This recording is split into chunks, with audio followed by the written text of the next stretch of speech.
Hello everyone, I'm Alanah and welcome to my channel where right now we are playing through the first level of SIFU without dying. I've just recorded myself going through the gameplay so that you can finish at age 20 and then start the next level at age 20 as well, so you can start the club at age 20. I mentioned in some YouTube comments and on Twitter that I had been able to do this after a couple of hours, and some people accuse me of lying, but more people asked for help, so this is for those people. To the people who asked for help, I first want to say, stop watching this.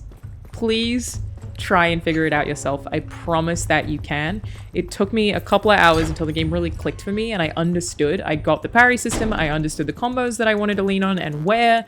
I got the timing, and I also understood, for me, I have a massive focus on making sure that I get weapons or that I know where weapons are and I make sure that I take them out. But that's all stuff that you can learn by yourself. And that it's so rewarding to figure out the systems of this game and to figure out how it works. Like, there are more tips that I could give you that I don't want to give you. I want to be like, just figure it out. You got this. It's so rewarding. And I imagine that this first level especially, they expect you to get through without any deaths. I have no doubt that this is something that's very achievable for most players who just put the time in to kind of learn the mechanics. So I promise you can do it. Give it a shot. However, I also see no shame in needing help or finding things hard. That's like one of my least favorite internet discourses is... like, that there's a weird shame in people finding things hard. We all find different things hard. Everybody does. That's being human. So definitely no shame in it. But I think this room especially, people have found to be a little bit challenging. And I think it's because they're not going to take out the individual enemies like I do here. I also got a trophy the first time that I jumped over that box. Fun fact, if you're trying to get a trophy. You'll also get a trophy for finishing the level without any deaths, so you'll get double that there. And yeah, I always swap my weapons out for durability purposes, but yes, obviously in this room I made sure to take people out individually so that they can't all just spread out and grab weapons and then beat the crap out of you with them, basically.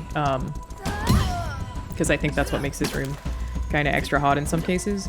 There is also, you do need to look out for, it took me so long to figure out, the certain enemies that will come back rebuffed if you do takedowns on them, which in this instance is this guy right here, who just did the kick on me.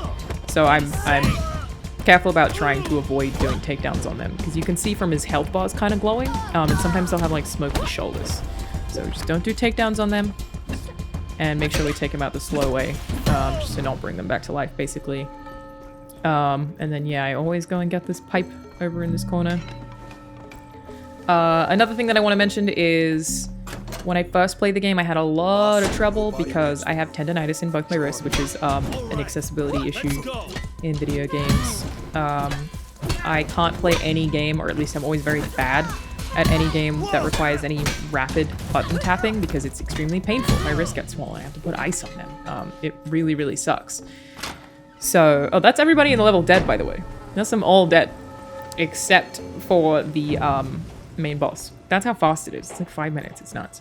But thankfully, the team at Slow Clap actually did include the ability to remap buttons. That's such a huge win for me. I'm so glad that they did that so that I can play through the game without pain. And, you know, when you're in pain, you're like fighting against your own body more so than you're fighting against the controls. But I did actually play through this with default controls just because I wanted to make sure everything on screen looked the same for anyone who's playing at home. So this is not the control scheme that I'm used to. And I do accidentally press the wrong button like more than once while playing through this because I have gotten myself used to a different control scheme thanks to that button remapping. And this fight was probably the hardest part about that, I would say. But yeah, I had a lot of trouble, you know, playing the first hour with the regular controls and then swapped it over and it got way easier for me. So yeah, very, very thankful for that. It makes such a big difference. He's a bit of a jerk anyway, you know? Taking that posture down. And I think I find the first part of this fight harder than the second part, but like I said, I will take hits if it means I can pick up the weapon. I'm like, hey, it does so much extra damage, and that's obviously something that I really focused on. Also, throws wherever you can is a huge thing. Like if you can throw him into the plants, and I'm clearly on my focus meter as well. Like I feel like I barely even use it that much outside of the boss fights just because I don't really need to. Whereas in the boss fights, like just does so much damage that it's totally worth trying to pick up. So I'm looking at that most of the time while playing through it. It's such a cool cinematic. It's so neat. And yeah, if people enjoy this video, I might try and do it for every level, because I'm really enjoying the game. I really, really like it. People want to see me try and get through all of them without dying. I'm sure it's only going to get harder and harder and harder, of course. But yeah, if you guys enjoy it, let me know. And make it happen. I might stream some of it, I'm not really sure. Yeah, I didn't want to play while recording just because I figured that I wouldn't be able to speak. I'm never very good at that. I was like, let me just record myself doing it and then I can record the commentary afterwards, and both of those things will make more sense. So that's what I did. Here, I don't even remember if I did it, but you can smash him back into the bamboo. Yeah, those throws and grabs are helpful in a lot of fights. That is also very easily blockable, but clearly I missed it on this one. There you go. And there is also... I didn't do it this time either, I don't think. Maybe I am looking for it. I think I am looking for it, yeah. Like I said, I will take hits. I don't care. Oh, and you can keep throwing if you don't hit them against something. Yeah, I'm intentionally moving at that area to go back and get that extra bamboo stick. And there it is. 8 long years preparing for this. Super fun.